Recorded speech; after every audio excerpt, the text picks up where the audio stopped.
Hi friends, just want to come on here and talk about things that are currently taking place concerning prophecy.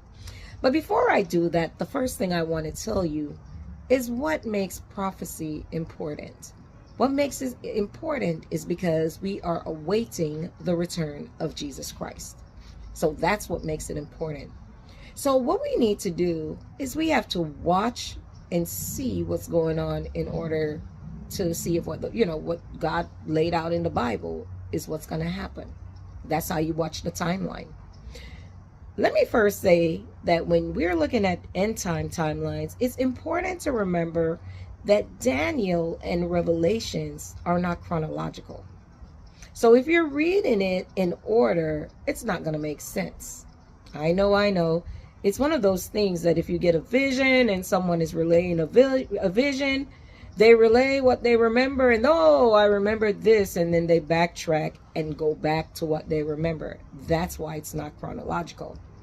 But God has given us a way in order to read these so we can know for sure where we are in the timeline. So let's do the setup.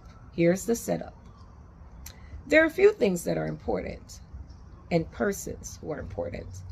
The first person is Jesus Christ.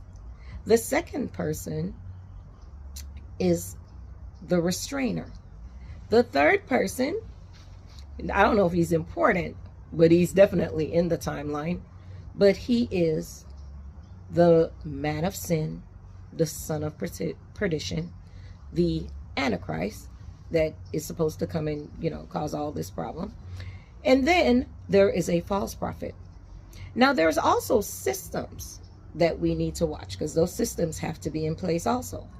One is one world government, and one is the one world religion.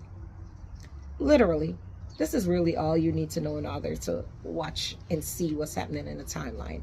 And I know people have talked about for years the red calf and the rebuilding of the temple and all this other stuff. Do you really need that to tell what's going on in the timeline? No, you don't.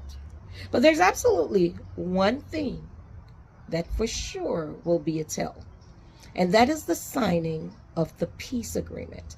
And as you know, President Trump so far has already got together a peace board. And this peace board has several countries that are a part of the plan. Now, for those of you who have been following me or listening,